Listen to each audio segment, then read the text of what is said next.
Class. Next हम start करते हैं गैसेस के लॉज के बारे में हम पढ़ेंगे।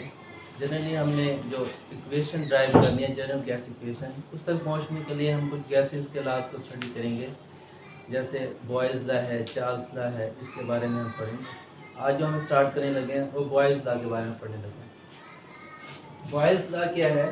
तो ये एक साइंटिस्ट नेम के ऊपर हम इसे बॉयज़ लॉ कहते हैं। जिस साइंटिस्ट ने ये प्रेजेंट किया था बॉयज़ लॉ वो था रॉबर्ट बॉय।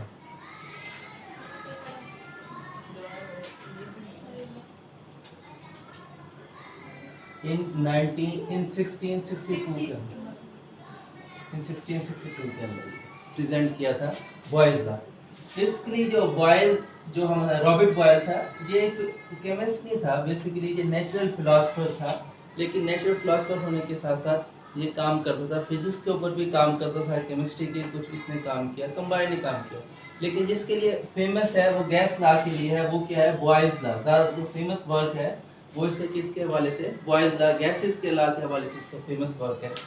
इसने क्या किया था? इसने रिलेशनशिप फाइंड किया था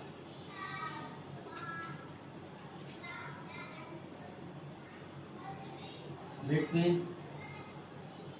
volume and pressure. Between volume and pressure के दरमियान रिलेशनशिप फाइंड करा at a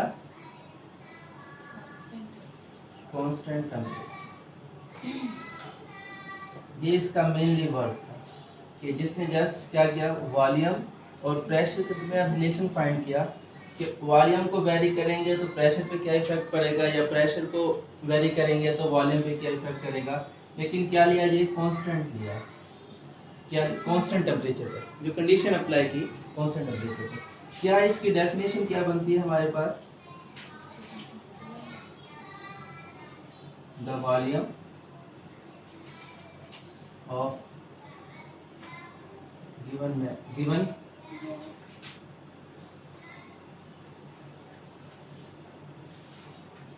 at constant temperature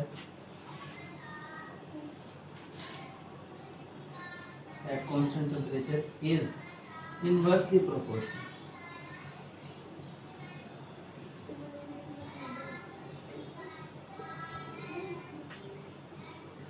Inversely proportional to applied pressure.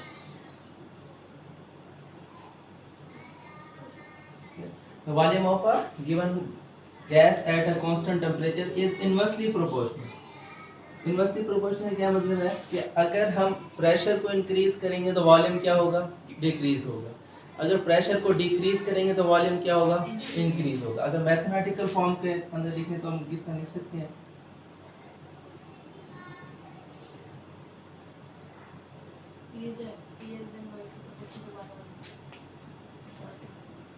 P inversely proportional to volume.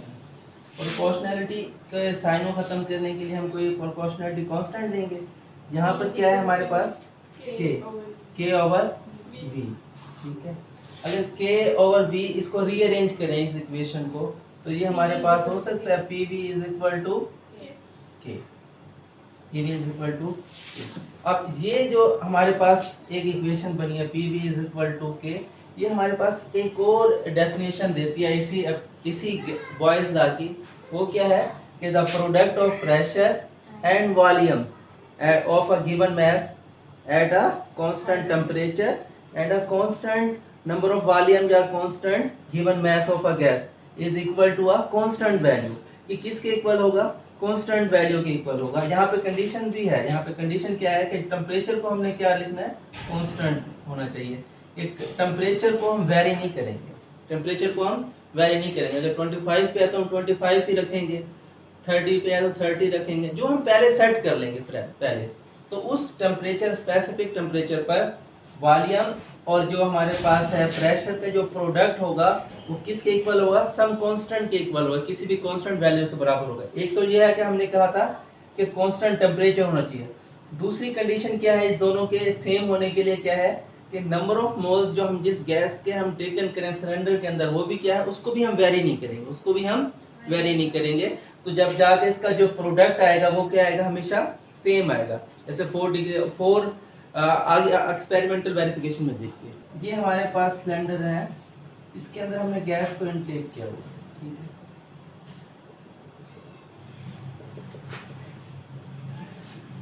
इसको हमने जो कवर करा हुआ है सिलेंडर को, वो किससे किया हुआ है, मूवेबल पिस्टन से मूव किया हुआ है। कि अगर वो उसके अंदर ऐसा नहीं है कि एक ही जगह पे फिक्स है, अगर प्रेशर ज्यादा होगा, जैसे नीचे से प्रेशर, तो ये एक्सपैंड होना चाहिए, अगर ऊपर से प्रेशर होगा तो ये कम होना शुरू हो जाएगा। ये मूवेबल पिस्टन मूव कर रहा है, और ये अप्लाई कर रहे हैं हम प्रेशर, वो यानी कि एक्सटर्नल प्रेशर अप्लाई कर रहे हैं, किसकी मदद से, कोई हमने क्या रख लिया कि कोई भी बाट वगैरह हम यूज कर रहे हैं एक्सटर्नल प्रेशर के लिए, तो वो है। अगर इनिशियली जो हमने क्या करा कि ये कितना है हमारे पास है एक्सटर्नल प्रेशर, हम कितना अप्लाई कर रहे हैं, 2 atm अप्लाई कर रहे हैं। कितना अप्लाई कर रहे हैं, 2 atm प्रेशर अप्लाई कर रहे हैं। 2 ये एटमॉस्फेरिक प्रेशर स्टैंडर्ड यूनिट है किसका, प्रेशर का, हमने लास्ट टाइम पढ़ा था। तो जब इतना प्रेशर हमने इसके ऊपर अप्लाई करा, किसके ऊपर, गैस के ऊपर, जो हमने अंदर इस सिलेंडर के अंदर लिया है, तो इसका जो वॉल्यूम है यहाँ से यहाँ तक इसने जो वॉल्यूम को पाई किया है, वो कितना किया है हमारे पास, 1 डेसीमीटर क्यूब। 1 डेसीमीटर क्यूब कितना वॉल्यूम को पाई किया है, 1 डेसीमीटर क्यूब। अब इसी गैस के ऊपर, सिलेंडर यही है, इसी के ऊपर हम क्या कर रहे हैं कि इसको जो हमारे पास एटमॉस्फेरिक जो हम प्रेशर अप्लाई कर रहे हैं, इसको डबल कर देते हैं। जब इसको डबल करेंगे तो हम देखेंगे कि इसका कितना फर्क पड़ता है या नहीं पड़ता, ये वेरी करता है या नहीं पड़ता, वो देखते हैं। जो हमने अभी पढ़ा, सिलेंडर बिल्कुल सेम है, और इसके अंदर जो हमारे पास जो गैस हमने लिया है उसकी वो क्वांटिटी भी कितनी है, सेम है, ठीक है। फर्क क्या हुआ है कि हमने जो एक्सटर्नल जो प्रेशर अप्लाई किया हुआ है, वो 2 atm की इंस्टेड हमने कितना यूज कर लिया, 4 atm यूज कर, कितना यूज कर रहे हैं, 4 atm, यानी कि 2 atm के 2 यहाँ पे हम शो कर रहे हैं, ठीक है।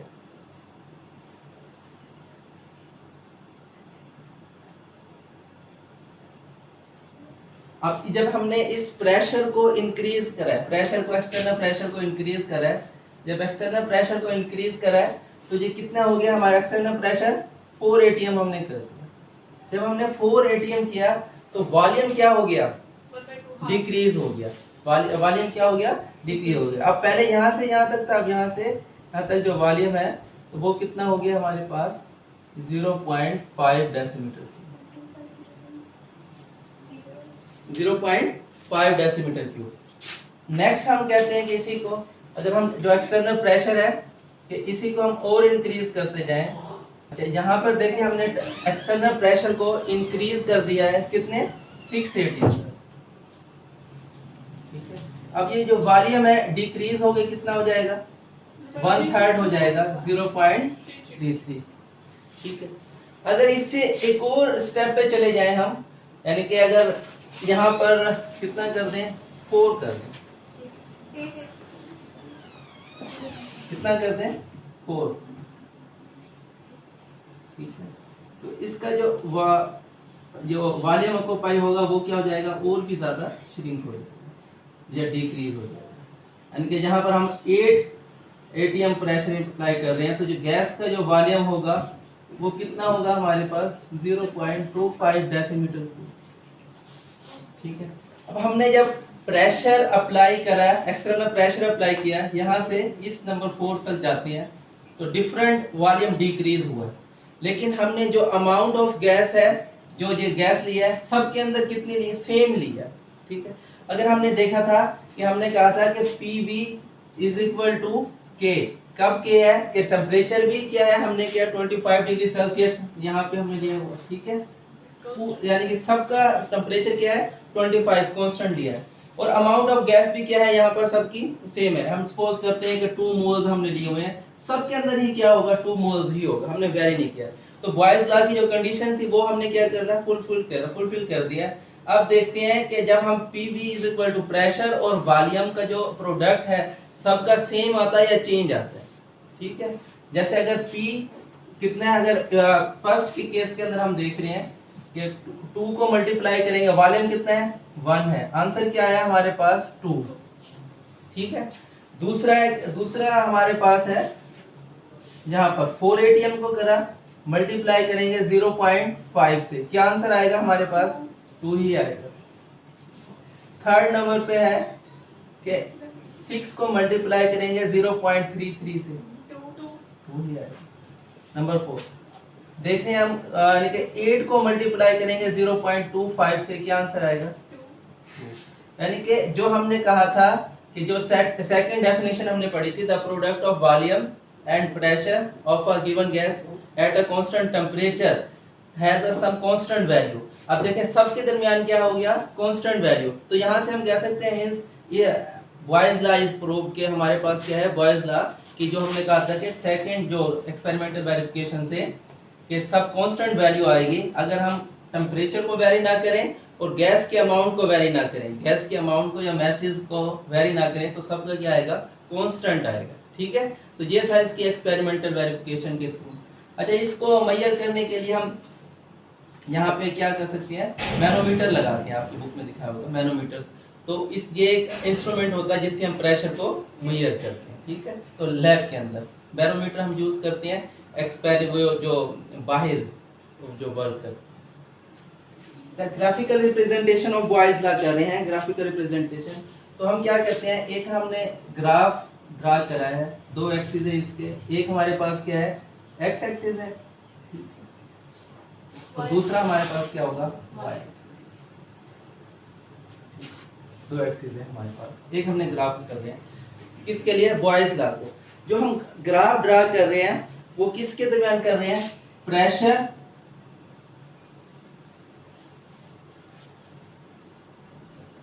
And volume. ये हम ग्राफ ड्रा कर रहे हैं प्रेशर एंड वॉल्यूम। ठीक है, इसको किसके लिए, बॉयज लॉ के दरमियान, कि हम प्रेशर को वैरी करेंगे तो वॉल्यूम पे क्या इफेक्ट पड़ेगा। हमने जब आपको पहले हमने पढ़ा है ग्राफ के बारे में, एक्स एक्सिस और वाई एक्सिस के अलोंग, तो अगर हम एक्स एक्सिस के अलोंग कौन सा पैरामीटर लेते हैं और वाई एक्सिस के अलोंग कौन सा पैरामीटर लेते हैं, जो इंडिपेंडेंट जो हमारे पास दोनों में से होगा उसको हम एक्स एक्सिस के अलोंग लेंगे, और वाई एक्सिस के अलोंग कौन सा लेंगे जो एक्स एक्सिस पे डिपेंड कर, वैल्यू वाले पे डिपेंड कर रहा है। अब देखिए प्रेशर और वॉल्यूम में इंडिपेंडेंट कौन है, यानी कि प्रेशर वॉल्यूम को वेरी कर रहा है, वॉल्यूम प्रेशर को वेरी नहीं कर रहा। अभी हमने देखा कि हम प्रेशर को ज्यादा करते जाते हैं, वॉल्यूम क्या होता जाता है, कम होता जाता है। अगर प्रेशर को हम रिलीज करते जाएं तो वॉल्यूम क्या होता जाएगा, ज्यादा होता जाएगा, इंक्रीज होता जाएगा। तो एक्स एक्सिस के अलोंग हम किसको लेंगे, प्रेशर को लेंगे। ठीक है, और वाई एक्सिस के अलोंग हमारे पास क्या आ जाएगा, वॉल्यूम। हम एक गैस को ले रहे हैं। अच्छा, ये जो टेम्परेचर हम इसका ले रहे हैं वो क्या है, किस पे काम कर रहे हैं, 100 डिग्री सेल्सियस पे काम कर रहे हैं। ठीक है, वॉल्यूम का भी जो हमने पढ़ा कि जब यहाँ पे क्या होगा, जीरो वैल्यू होगी। यहाँ से सपोज कर ले 1 2 3 4 एंड 5, इसी तरह यहाँ से 1 2 3 4 एंड 5। ठीक है, ये देखते हैं। अभी हमने कहा कि अगर इसका जब प्रेशर क्या होगा, मिनिमम होगा, वॉल्यूम क्या होगा, मैक्सिमम होगा, वॉल्यूम क्या होगा, मैक्सिमम होगा। तो अगर यहाँ से स्टार्ट करेंगे, प्रेशर हमारे पास क्या है, मिनिमम है, और उस वक्त वॉल्यूम क्या होगा, ज्यादा से ज्यादा होगा। अभी हमने कहा ना, जैसे P को हमने कहा कि K/V, कि प्रेशर को हम वेरी करते जाएंगे तो वॉल्यूम क्या होता जाएगा, वेरी करता जाएगा। इसी को हम ग्राफिकल रिप्रेजेंटेशन से शो कर रहे हैं। ठीक है, जो अभी हमने जैसे कहा था कि 1 डेसीमीटर है, और इसके बाद हमने कहा था 0.5 है, 0.33 है और 0.25 है, 4 पॉइंट्स ले लिए। ठीक है, तो इस वक्त टेम्परेचर कितना था, यहाँ से 2 था, 4 था, और ये हमारे पास क्या था 6 और ये 8 था। ठीक है, जो भी हमने वैल्यूज पढ़ी उसको हमने यहाँ पे पुट करना है, और यहाँ पे क्या आएगा हमारे पास 1 आ गया जी। ठीक है, और ये यहाँ पे क्या आएगा 0.5 0.33 और 0.25। ठीक है, जब प्रेशर हमारे पास, ये देखिए इस पॉइंट को, जब प्रेशर हमारे पास क्या था 2 ATM था, तो वॉल्यूम क्या था हमारे पास, वॉल्यूम क्या था हमारे पास 1। ठीक है, जब हमारे पास जो दूसरा प्रेशर हमने इंक्रीज करा था, कितना इंक्रीज किया था 418, तो वॉल्यूम कितना आ गया था हमारे पास 0.5 आ गया, ठीक है। और फिर हमने इंक्रीज करा 6 करा तो कितना हो गया हमारे पास ये, जब हमने यहां पर लेके आया तो कितना हो गया, 8 atm प्रेशर पे वॉल्यूम कितना था 0.25। तो इनिशियली वॉल्यूम क्या था, तो इसकी जो आइडिया हमारे पास लाइन जो बनेगी वो इस तरह बनेगी, सारे डॉट्स को हम मिलाते जाएंगे तो इसके अंदर ये है। अब ये क्या शो कर रहा है हमने, ये एक ग्राफ है, प्रेशर वॉल्यूम ग्राफ है, बॉयज लॉ को हम स्टडी कर रहे हैं। ये क्या शो कर रहा है कि जैसे जैसे हम प्रेशर को इंक्रीज करते जाएंगे तो ये हमारे पास वॉल्यूम क्या होता जाएगा, डिक्रीज होता जाएगा, वॉल्यूम क्या होता जाएगा, डिक्रीज होता जाएगा। तो ये डिक्लाइन की तरफ शो कर रहा है ना, ऐसे और ज्यादा प्रेशर को डिक्रीज करेंगे तो ये इस तरह नीचे की तरफ होता जाएगा, ठीक है। तो ये था वॉल्यूम और प्रेशर का ग्राफ हमारे। अब इसको, अब जो हमारे पास ये कर्व हासिल हुई है, जो ऑब्टेन हुई है, इसे कहते हैं हम आइसोथर्म कहते हैं। क्या कहते हैं, आइसोथर्म। आइसो के मीन क्या मतलब क्या होता है, थर्म का मतलब क्या है, हीटिंग है, या इसे आप कहते हैं टेम्परेचर। ये जो हमने कर्व हासिल हुई है वो किस टेम्परेचर पे हासिल हुई है, एक सेम टेम्परेचर है। हमने देख ऐसा तो नहीं किया ना कि अगर 1 atm 2 atm प्रेशर लगा रहे हैं और वॉल्यूम हमारे पास 1 डेसीमीटर क्यूब है, तो उस वक्त मैक्सिमम, उस वक्त टेम्परेचर हमारे पास 0 है, और जब हम 8 लगा रहे हैं उस वक्त भी हमने टेम्परेचर कितना मेंटेन किया हुआ है, 0। यानी कि आइसोथर्म हमने किया है कि इसके अंदर जो कंडीशन अप्लाई की है वो सेम है, यानी कि इसके अंदर हमने कंडीशन को वेरी नहीं किया। अब ये ग्राफ क्या शो कर रहा है, विद द वेरी, हम प्रेशर को वेरी करते जाएंगे और वॉल्यूम क्या होता जाएगा, चेंज होता जाएगा, ठीक है। आज के लिए हम एक ही ग्राफ पढ़ते हैं।